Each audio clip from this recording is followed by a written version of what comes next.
SMART24, driving business.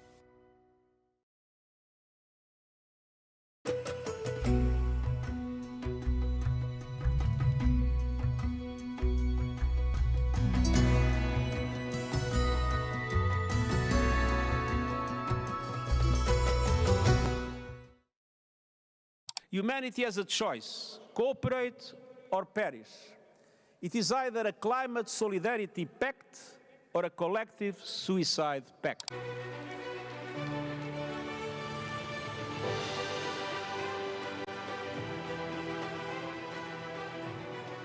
We reuse the acids so that we don't let it go. Yeah, we don't discharge it into the environment. Welcome yet again to another edition of the Green Economy.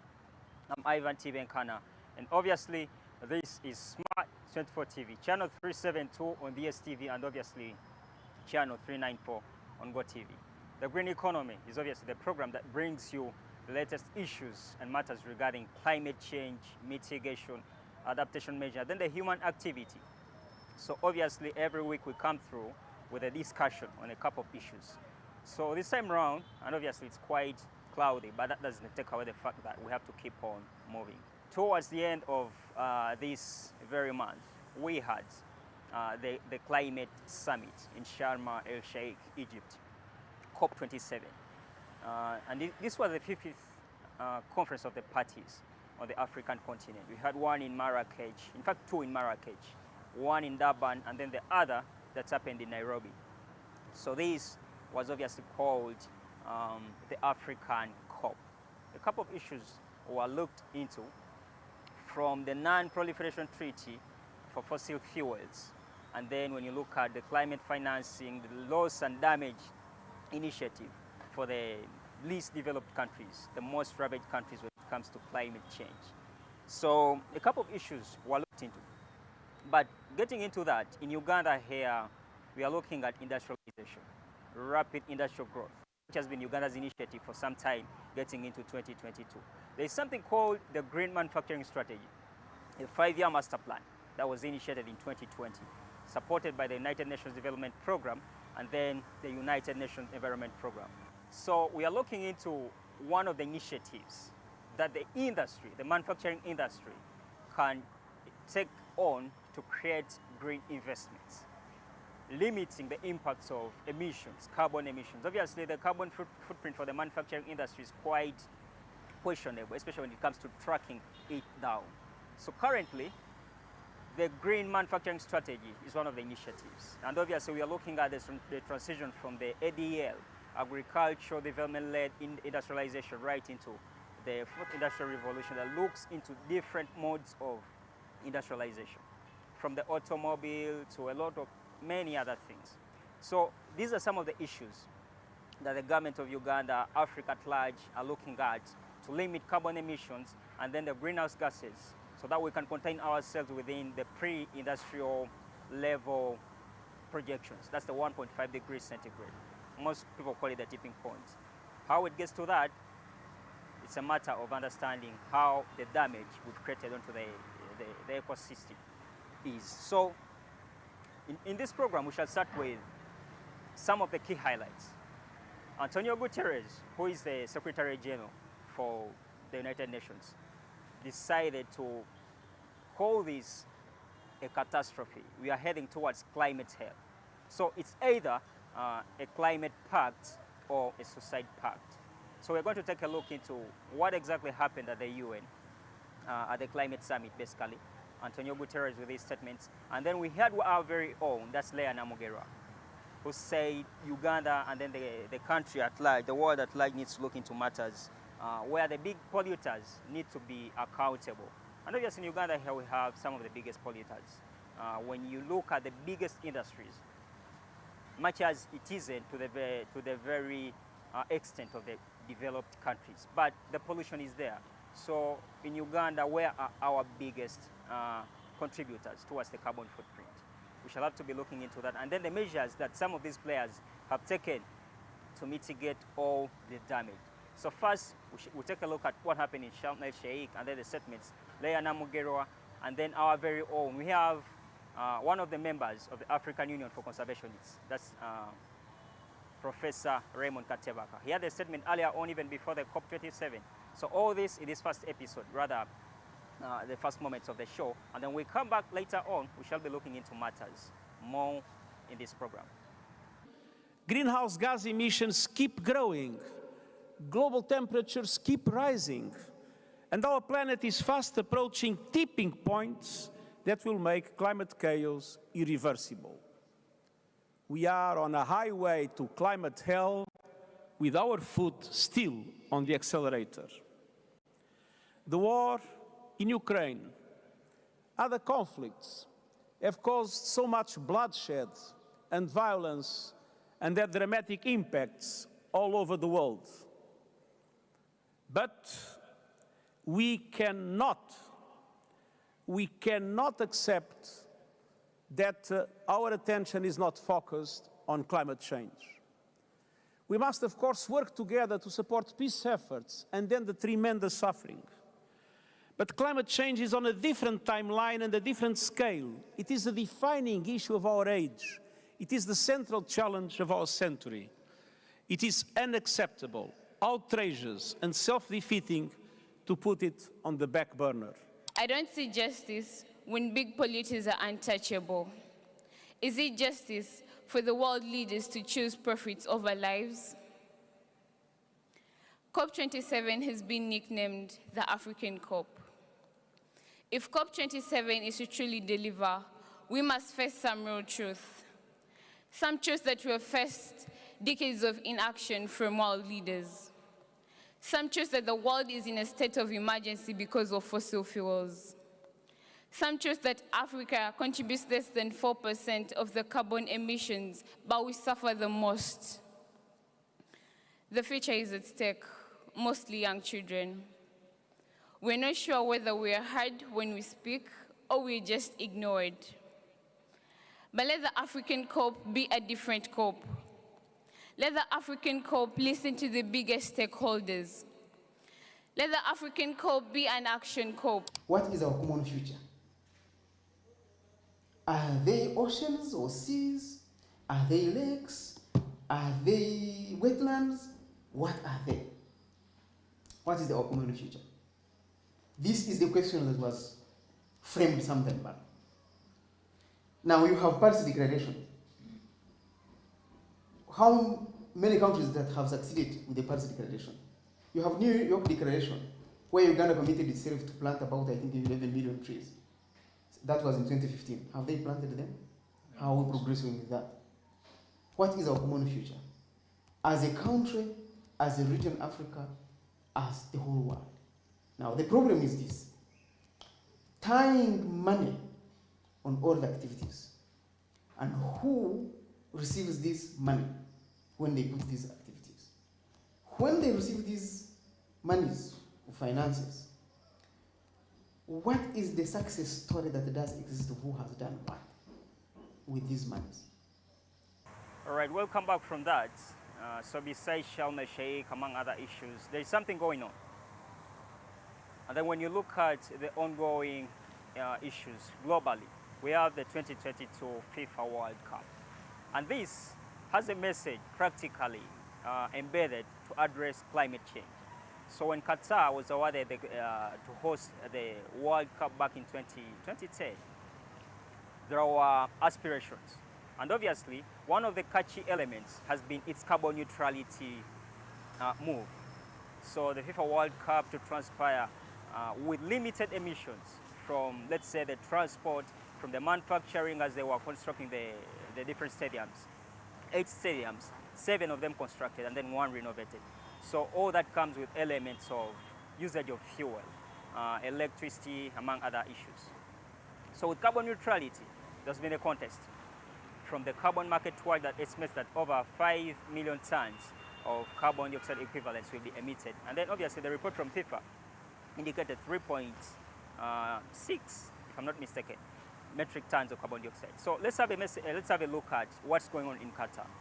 From the armband messages, when you look at Lionel Messi, Kalidou Koulibaly, and then among other players that captain the different teams, from the blue armbands, that puts up the message for unity right into the Save the Planet message on the different armbands that they wear, a critical message. So football looks like it's setting a precedent for the future World Cups that will be hosted, and Qatar is writing onto this one. So let's have a look at this and then understand how well the message is growing globally and what we intend to do in the future. Towards Jeju, and it breaks free! And the opportunity. The 2022 edition of the FIFA World Cup is being held in Qatar, part of the Arabian Peninsula, in one of the most oil-rich regions. Having won the bid to host back in 2010, Qatar took the initiative to set up the necessary infrastructure, from roads, a metro system, to the stadiums, 7 newly erected, adding to the legendary Khalifa to serve about 1.2 million visitors. However, all this comes amidst the heat of human rights violation, but more of concern is the country's pledge towards a carbon-neutral tournament. Here he goes again, 2 to look for! FIFA's report in June 2021 on the World Cup's greenhouse gas impact estimated a release of 3.6 million tons of carbon dioxide equivalent, a figure that's being refuted by the Carbon Markets Watch and puts it at 5.0 metric tons.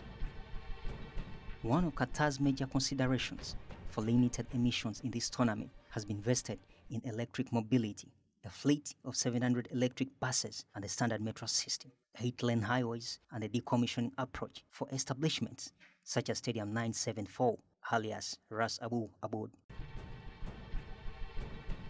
Away from that, there's been a clear climate message: save the planet, embedded on the armbands of the team captains such as Argentina's Lionel Messi, Senegal's Kalidou Koulibaly, among others, as the oil-rich country joins the rest of the world to push for the 1.5 degrees centigrade temperature cap.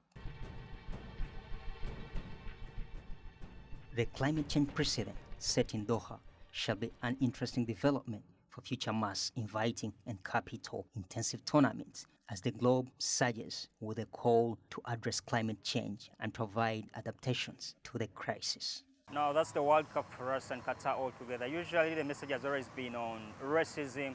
So climate change came through this time around. So you'll be looking into the decommissioning agenda of, for instance, Stadium 974, among other issues. Electric mobility was incorporated, a metro system in that regard. So many things in there in the World Cup to take a look at. But away from that, in Uganda, like I intimated before, earlier on as the program kick-started, that we are looking at the shift into rapid industrialization. And just previously, the State Minister for Energy, that's David Bahati, said Uganda is looking into this on a broader scale. So, and then the carbon footprint, tracking it down is quite paramount. So all these shall be effected by the green manufacturing strategy, cutting from 2020 right into 2025, the 5-year master plan. So how that gets into a reality shall be quite interesting. When you look at reliance on the green minerals and then the shift from fossil fuel reliance right into clean energy, it's a collective and then quite an investment that requires a lot of efforts. So first, we're going to take a look into what the State Minister for Energy, the message he has for us. And then later on, we shall be understanding very well how the green manufacturing strategy is going through, especially at a time when our reliance on industrial services is growing. Contribution of 27.1% to GDP. This is the contribution of industry. If you aggregate what is being manufactured, the productivity of manufacturing towards our GDP is 27.1%. Services is there, agriculture is there, but for purposes of this function and this sector, what we contribute to our gross domestic value is 27.1%. And our strategy is to make sure that in the next 5 years, the industrial sector contributes 35% to our GDP, which I think is unachievable. As you have seen, His Excellency the President almost every week is launching a factory, which I think is a good thing for our country because these factories create wealth, but most importantly, they create jobs which are much needed. A shift from the agro-industrial-led development to the broad, rapid industrialization has cast the needs of the growing manufacturing sector in the spotlight for sustainable production, especially with the Green Manufacturing Strategy, a 5-year master plan springing from 2020 to 2025, and it intends to provide intentions for environmental and social-friendly practices that reduce the impact of industrial processes and product use while pursuing economic benefits through recycling, resource reduction, and the green design. With the growing manufacturing sector, small and medium-sized enterprises to the large-scale establishments, Uganda's pollution load is shared among the different sector players, with the cement, steel, brewing industries sharing the biggest emissions and burden. Cement, then also steel, the steel industries, they are also big emitters of carbon dioxide. But then what those people have done in regards to climate change, they are doing what they call carbon trading, whereby they plant trees to at least cover up for the emissions. Yeah, they can probably partner with some community and they plant trees. In that way, they are trading their emitted carbon vis-a-vis the carbon that their trees are absorbing. We are running out of the forest cover. We are running out of the wetland cover, right? Because we are not taking care of this, which is also enshrined within our laws. Yeah, the laws are clear. They are providing for the protection of forest cover. But we are not only losing the forest cover on the protected areas, but also on private land. But now, if, for example, we have well-formalized administrative systems within the areas that are supposed to be forest reserves, and there is no forest cover anymore, how are we going to account our contribution towards climate change, for example? So yes, we can talk about industrialization, but this is a double-edged sword. We are not only the agents of global warming or climate change, but also the victims.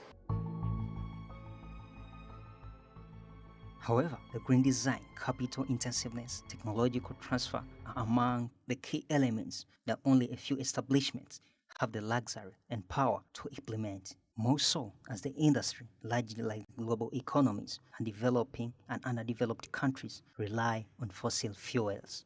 Right now, of course, we are depending on the hydro, but there are quite diverse technologies that can help out boost the industrialization in terms of utilization of renewable energy. Besides hydro, we can talk about technologies like the CCUS, yes, that can help us reduce on the carbon dioxide footprint in that regard. Then we have a technology called biomass gasification. Biomass gasification is that you're doing waste to energy, whereby you get your waste, like we have a lot of waste that we are just disposing of in landfill. So that waste is converted to energy. The National Environment Action Plan and the National Environment Management Policy are crucial frameworks whose implementation will grossly be relied on to realize the green manufacturing agenda as climate concerns stroll further. Our ultimate goal is to put a stop to further pollution of our ecosystems from plastics. What we are debating are the routes to get there, and those can be many, and we shall continue engaging. All right, the program still continues, and obviously this is SMART24 TV. I'm Ivan Tibenkana. Green Economy is the name of the program. Still going on, in Uganda here we have an association that looks into impact assessment. So that's the Uganda Association for Impact Assessment, which subscribes to the International Association for Impact Assessment. And just recently, they had an AGM where they looked into their progress and a couple of other elements. So talking to a number of members in there, from the chairperson of the UAIA, and then a conservationist still, and an environmental practitioner called Mr. Rukundo, we had an insightful discussion on what exactly the Uganda's manufacturing industry intends to look into, and then the trajectory, the direction it's taking, from the shift from Jinja as an industrial area or region to Kampala, the capital, for the capital city serving as an industrial city. that shift is quite needy to understand. And then the implications of all that, the burden of the industry, and then how they are dealing with issues regarding waste management, then the need to recycle, among other elements. So first, we shall take a look at what the chairperson of the UAIA had to say, and then later on we shall look into Mr. Rukundo's concern in regard to climate change and then the management of the industrial sector still. Large and by the manufacturing industry actually does the environment impact assessments, but I think where we have a challenge is the aspect of enforcement. So you find that most times they don't do the environment audits every year, but also you find that in fulfilling the conditions of approval is a little inadequate, most especially in terms of the waste management component and then the pollution aspect. You find that there are a lot of industries that actually emit particulate matter into the atmosphere. And then also in terms of restoration of the environment. So you find that some of these people actually do discharge into the fragile ecosystem or into the environment. So you find that, yes, we need to do a lot of enforcement together with the local communities and the National Environmental Management Authority. And the communities need to be their own police to ensure that compliance actually comes, because then the environment that is polluted is the environment within their communities. The investment is quite critical. So investing into climate smart technology, technological transfer, as compared to the developed countries, is one of the biggest challenges. But then the initiative to understand the footprint is as well as imperative as production could be. So UAIA for us, and then as we head into the break, there's something special. There is research in Uganda, and obviously industrial research is spearheaded by the Uganda Industrial Research Institution. So later on we shall be understanding how well they managed to push elements such as upcycling, then recycling, and then the research itself, innovative research, incorporating it into production for the manufacturing industry to carry on. Like I said before, we are looking into the green manufacturing strategy. So how best can we limit the impact of manufacturing, the carbon emissions, greenhouse gas emissions, and then waste management, which is crucial, recycling, which is a provision to mitigate the burden, the waste burden that goes into the landfills and all that. So climate smart production, research is quite critical. When we come back later on after the break, we shall be understanding all that. And then there's something still interesting. One of the biggest players in the manufacturing industry has a climate smart initiative, a climate project. That's called the Forever Forestry. So we shall be looking into that and what it means for the community to offset the carbon burden. So first, the break. When we come back, all that together.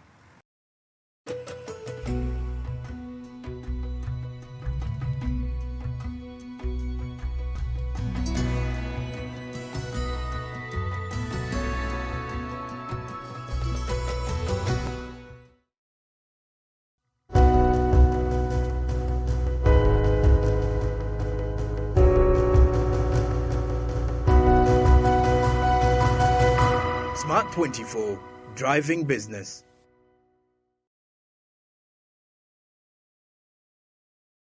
This is Doha, this is Qatar. We come together tonight, 1 billion of us, in every corner of the globe where the beautiful game matters. Here for the show-stopping magic of a moment. Get a DSTV decoder at only 79,000 shillings with 1 month free on access and upgrade to DSTV Compact for 56,000 shillings to enjoy all 64 matches. But 3K for sending charges? Surely? Tozidi na. Mimi tugende. No, wait a little bit, please. Angena kuangalia waiting charge. Chikole for less, akona hustle, no stress. Whether night or day, tuli okay. Wanga tuli ku flexi pay. Don't hustle to pay the bills. Send or receive money. Chikole for less, ne flexi pay. Hold it. Chikole for less with FlexiPay. Dial *291# to transact or download the FlexiPay app to get started. Stanbic Bank.